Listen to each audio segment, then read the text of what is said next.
3.5 سال کا عرصہ ہے جس میں انہوں نے اتنا سیکھا کہ صحابہ کرام نے حضرت ابوبکر صدیق حضرت عمر نے ان کو باقی پہ فوقیت دی. ان کے ساتھ حضرت ابو ہریرہ مسلمان ہوئے رضی اللہ تعالیٰ عنہ. وہ دوس قبیلہ کے تھے. تو پہلے دوسی شروع میں جو نبی صلی اللہ علیہ وسلم کی نبوت سٹارٹ ہوئی اس میں جو شروع کے جو لوگ ساتھ آ کے ملے عمراء میں سے ان میں سے ایک قبیلہ دوس کے تو پہلے دوسی تھے جو سردار تھے مسلمان ہوئے. ان کی ایفرٹ سے ان کا قبیلہ بہت زیادہ ٹائم لگا لیکن سارے کے ساتھ تقریباً مسلمان ہو گیا. اس میں سے کچھ افراد رہ گئے تھے جن میں سے ایک ابو ہریرہ تھے. وہ اس 7 ہجری کے واقعے میں اس ٹائم پہ آ کے مسلمان ہوئے اور پھر یہ چونکہ غریب آدمی تھے تو یہ صفہ کے لوگوں میں آ کے شامل ہوئے. 7 8 9 10 یہ 4 سال کے صفہ کے لوگوں میں شامل رہے. لیکن ان کے دین کو سیکھنے کی کسس اس کی جستجو کسر اتنی زیادہ تھی علم کی طرف اتنی زیادہ تھی کہ آج بھی آپ کو حدیث کتابوں میں سب سے زیادہ روایات حضرت ابو ہریرہ ہی سے ملتی ہیں. اصل نام عبد الرحمن تھا. پریویس نام اسلام سے پہلے کچھ اور تھا. نبی صلی اللہ علیہ وسلم نے مسلمانوں کے چینج کر کے عبد الرحمن رکھا. لیکن بلیاں کے پاس اکثر ہوتی تھی. بلیاں پالنے کا شوق تھا. جوڑی ایک آدھ میری مٹھائی ہوتی تھی ہمیشہ. نبی صلی اللہ علیہ وسلم کو پسند تھا ان کو پسند تھا تو ان کو بلیوں والا کہا جاتا تھا. تو انہوں نے اسی نام کو اختیار کیا ابو ہریرہ بلی والا اور وہی نام ان کا چلتا رہا. عربی زبان میں ہم تھوڑا سا مکس کر لیتے ہیں. ابو کا نام صرف باپ نہیں ہوتا. عربی زبان میں کسی نے داڑھی رکھی تو اس کو ابو کیا کہتے ہیں؟ داڑھی والا. داڑھی کا باپ بھی داڑھی والا. نبی صلی اللہ علیہ وسلم ایک دفعہ مسجد نبوی میں ان کو پتہ لگا کہ حضرت فاطمہ رضی اللہ تعالیٰ عنہ اور علی کے آپس میں کسی چیز کے اوپر تھوڑی سی چمکرش ہوئی تو حضرت علی جو ہے نا ناراض ہو گئے. مسجد نبوی میں آگے جا کے سوئے ہوئے گھر نہیں گئے.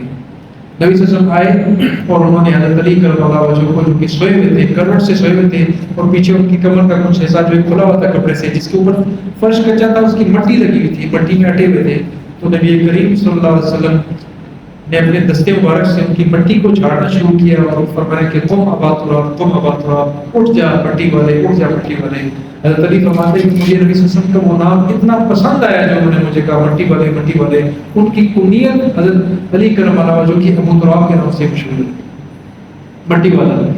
حالانکہ حسن کے حسین کے حسنین کے والد تھے لیکن اکثر لوگ ان کو ابو الحسن ابو الحسین کی بجائے ابو تراب کہا کرتے تھے. ان کو خود یہ نام پسند تھا کیونکہ نبی صلی اللہ علیہ وسلم کی زبان مبارک سے لفظ مٹی والا. تو یہ آپ کو انڈرسٹینڈنگ ہونی چاہیے. ابو ہریرہ کو ہریرہ ان کی بیٹی نہیں تھی جس طرح ابو حنیفہ کی حنیفہ بیٹی نہیں ہے بلکہ وہ ان کی استقامت جو حنفی مسلک کے اوپر رکھتے تھے اس کے کو ابو حنیفہ کہا جاتا ہے. یہ ایک ذہنی چیز تھی جو میں آپ کو بتانا چاہتا تھا. ان افراد کے نبی صلی اللہ علیہ وسلم کے ساتھ آ کے ملنے سے جو دین کو تربیت عطا فرمائی اللہ تعالیٰ نے اس کا تذکرہ آپ کے سامنے ہزاروں احادیث سب سے زیادہ حدیث حضرت ابو ہریرہ سے منقول ہیں. اور حدیث کی جو سب سے پہلی منظوم کتاب ہے کون سی ہے؟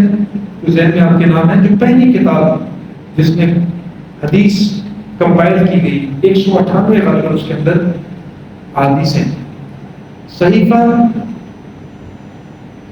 ابو منبہ 198 اس کا اردو ٹرانسلیشن بھی اویلیبل ہے انٹرنیٹ کے اوپر آپ کو مل جائے گا. پہلی جو ابھی تک دریافت ہوئی ہے حدیث کی پہلی کمپائلیشن اس میں اکثر احادیث حضرت ابو ہریرہ کی لکھی گئی.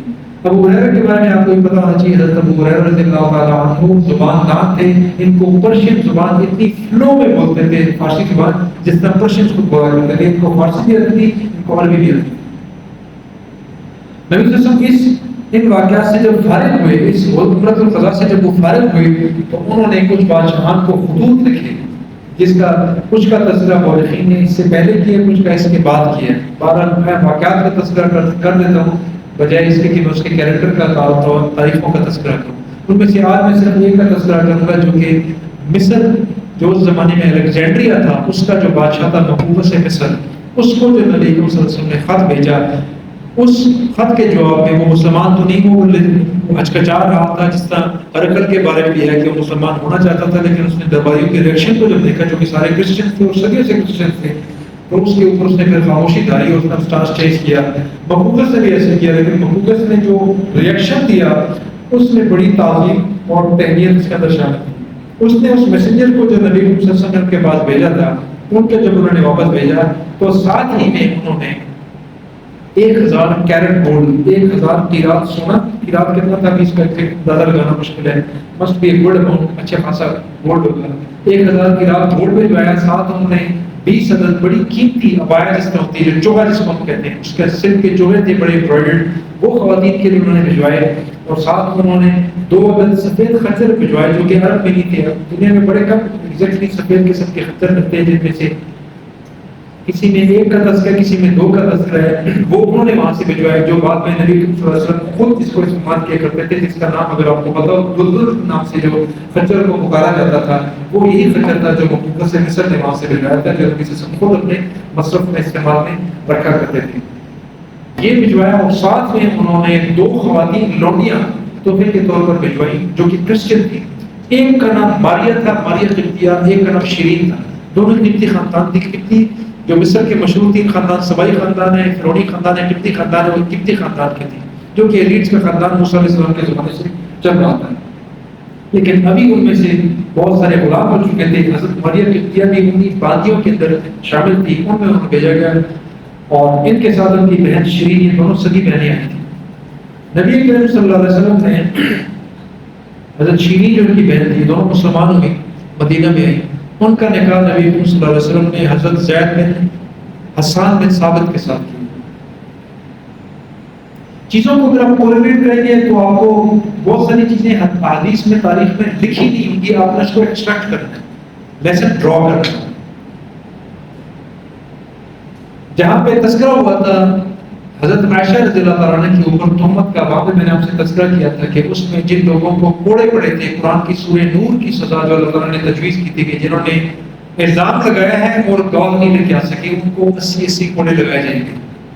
ان سے جو غلطی جن سے سرزد ہوئی تھی، ان میں سے ایک نبی صلی اللہ علیہ وسلم کی پھوپھو کی بیٹی حضرت زینب بنت حجش کی بہن حملہ بنت حجش، جو کہ حضرت مصعب بن عمیر کی بیوہ تھی، جب وہ احد میں شہید ہوئے ان کی بیوہ لگی تھی، ایک ان کو انہوں نے بات کی تھی جو حضرت عائشہ کے بارے میں لوگوں نے کلام کیا، تہمت لگائی، ان کو 80 کوڑے لگائے گئے تھے۔ آپ دیکھیں کہ اللہ تعالیٰ کے قوانین کے اندر نبی صلی اللہ علیہ وسلم نے کتنی سختی برتی۔ یہ صحابہ تھے اور یہ نبی صلی اللہ علیہ وسلم کے خاندان کے لوگ شامل تھے، اور یہ ایلیٹس کی بیٹی ہیں۔ یہ حمنہ جو تھی یہ سردار کی بیٹی ہے، باپ کی طرف سے بنو اسد کا سردار، ماں کی طرف سے قریش مکہ کا سردار۔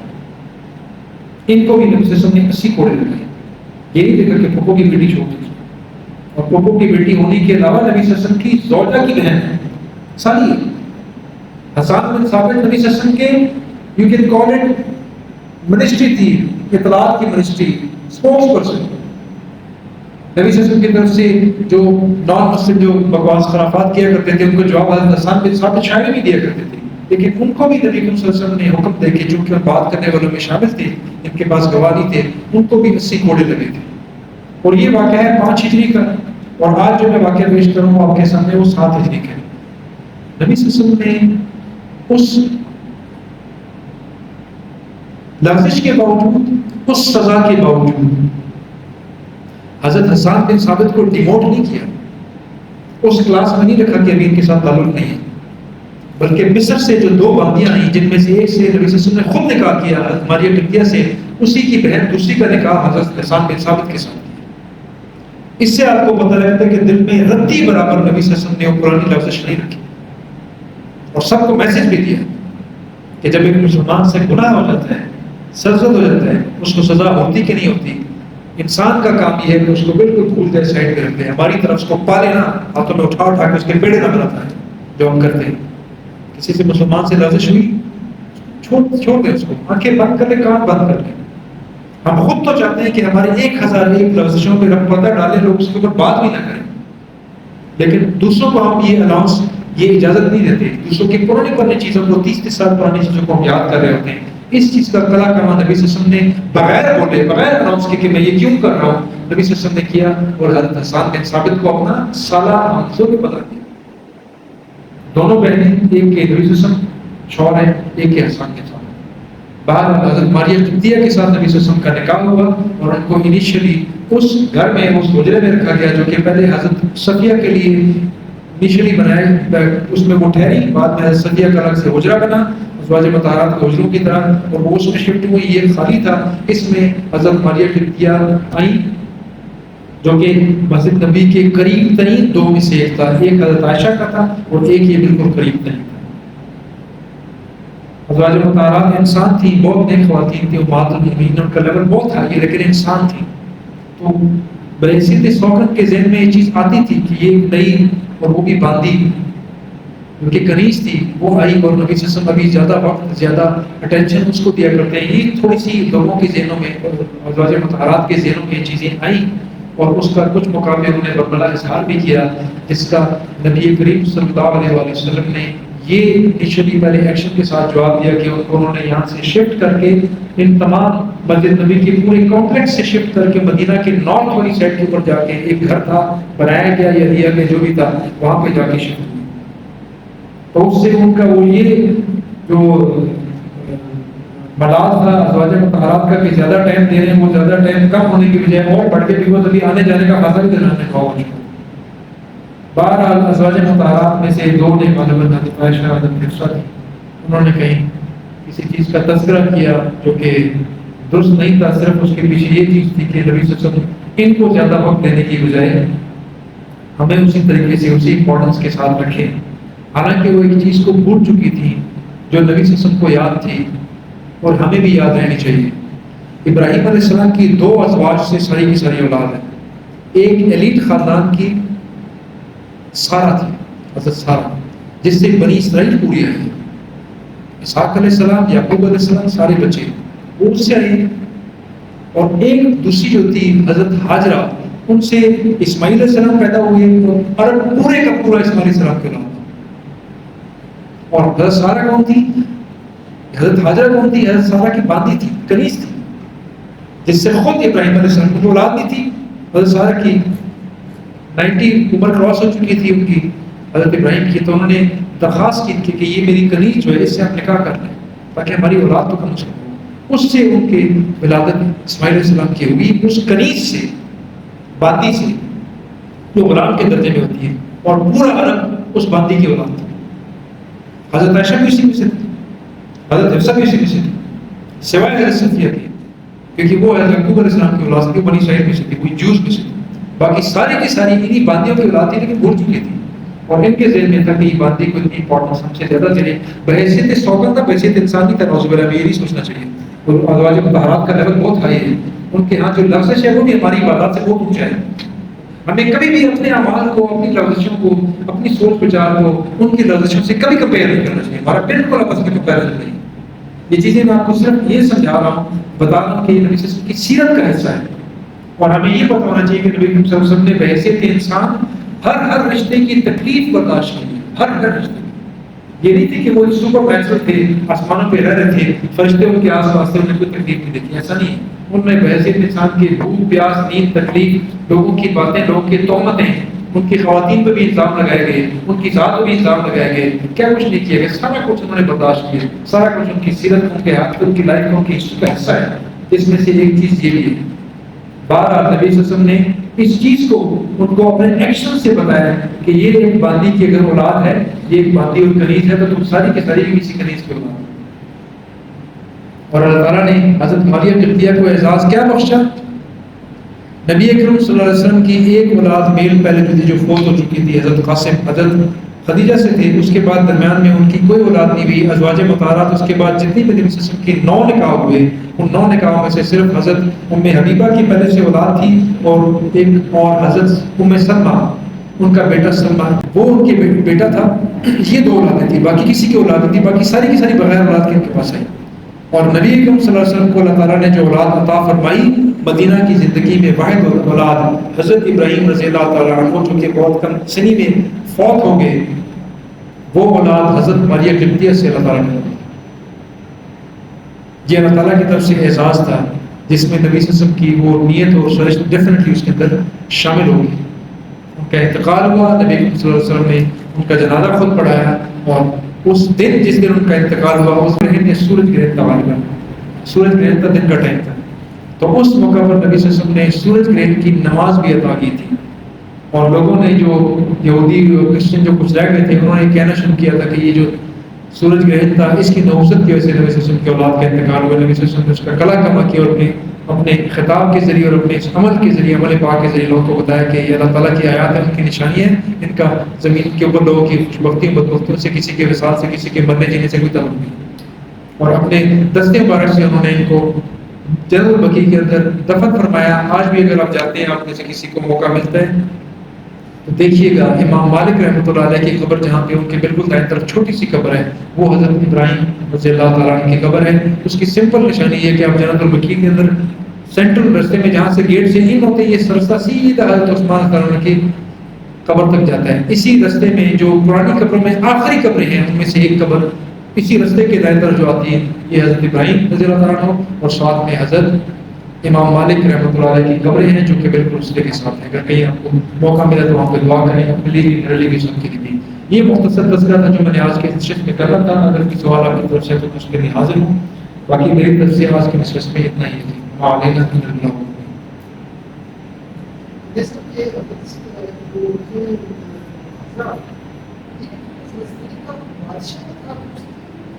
اس کا تفصیلی واقعہ یہ ہے کہ سیرت النبی کو کور کرتے میں اس کی ڈیٹیل میں نہیں گیا، اسرائیلی روایت کے اندر ہے غالباً یہ، اور وہ یہ ہے کہ حضرت ابراہیم علیہ السلام اپنی زوجہ حضرت سارہ علیہ السلام کے ساتھ ایک سفر میں تھے، اور جس علاقے سے گزر رہے تھے عراقیوں کے علاقے میں تھا، یہ غالباً عراق اور سیریا کے درمیان تھا، تو وہ جس گورنر یا جس بادشاہ کے علاقے میں تھا اس کے بارے میں بڑا مشہور تھا کہ وہ آتی جاتی خواتین کو نہیں چھوڑا کرتا تھا۔ اس کے کچھ لوگوں کی سرش کے اندر جانوروں والا پن بہت زیادہ ہوتا ہے، اس کے اندر سرش کے اندر بھی یہی چیز تھی۔ تو حضرت سارہ بہت خوبصورت تھی، حضرت سارہ کی خوبصورتی کا بہت زیادہ تذکرہ ہے روایت کے اندر، اور حضرت آدم علیہ السلام کی زوجہ تمام انسانوں کی والدہ حضرت حوا کی خوبصورتی بہت زیادہ تھی، بہت زیادہ خوبصورت بہت تھا۔ حضرت حاجرہ جو تھی، حضرت سارہ جو تھی، ان کو بادشاہ نے اپنی سرچ کے مطابق انہوں نے دونوں کو بلایا اور بیگام مستار کر ان کو سائڈ پہ رکھ کر دیا اور ان کو اپنی خوابگاہ میں لے کے چلا گیا۔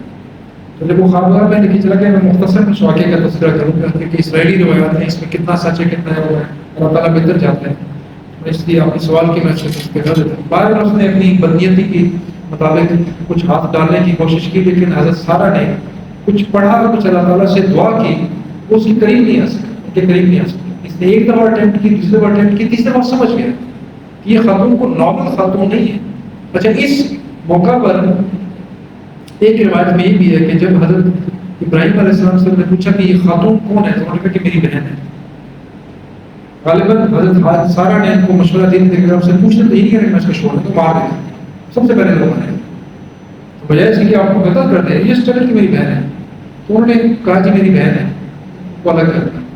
تو خوابگاہ میں جب اس نے 2-3 دفعہ اس طرح قریب آنے کی اٹیمپٹ کرنے کی کوشش کی اور سارہ کی دعا سے وہ ہل نہیں سکتا تھا، غالباً یہ ہوتی سکتا تھا، قریب نہیں آ سکتا تھا، وہ سمجھ گیا اور فوراً باہر نکلا، اس نے معذرت کی اور اس نے اس معذرت کے ساتھ تحفے تحائف دے کر حضرت ابراہیم علیہ السلام اور حضرت سارہ رضی اللہ تعالیٰ عنہ کو علیہ السلام کو انہوں نے رخصت کیا، اور اس رخصتی میں انہوں نے ایک باقی تحفے کے طور پر دی جو کہ حضرت حاجرہ علیہ السلام تھی۔ یہ وہ بندی حضرت سارہ کو وہاں پہ تحفے میں ملی تھی اور وہ ان کے پاس گھر میں قریب کے طور پر رہتی تھی، اور بعد میں حضرت سارہ ہی کی ریکویسٹ کے اوپر حضرت ابراہیم علیہ السلام نے حضرت حاجرہ کے ساتھ نکاح کیا اور اس سے اسماعیل علیہ السلام پیدا ہوئے۔ اسماعیل کا لفظی مطلب ہے اللہ تعالیٰ ضرور سنے گا، اسما ایلیا اللہ۔ حضرت حاجرہ نے رات کے ٹائم تہجد میں اللہ تعالیٰ کے ساتھ کھڑے ہو کے سوگند تھی، شادی ہوگی لیکن آپس میں چل رہی ہوتی تھی چیزیں کیونکہ وہ مالکت تھی، پہلے انہیں کی کنیز تھی، تو حضرت حاجرہ بڑی تنگ ہوتی تھی ان سے، تو انہیں دونوں کی اولاد نہیں تھی، یہ دونوں کو پتہ تھا۔ حضرت حاجرہ نے رات کو کھڑے ہو کے اللہ تعالیٰ سے سوال کیا کہ اللہ مجھ پہ رحم فرما، تو سننے والا ہے، تو مجھے اولاد دے دے تاکہ میں اس کسک سے باہر نکلوں۔ تو کہیں سے آواز ہے کسی فرشتے کی جس کی بھی آواز تھی، اور انہوں نے صبح کے ابراہیم علیہ السلام کو بتا دیا کہ اللہ تعالیٰ نے میری دعا سن لی اور ہمیں انشاءاللہ تعالیٰ اولاد دے گا، اور جب اولاد دے گا اس کا نام اسماعیل رکھیں گے۔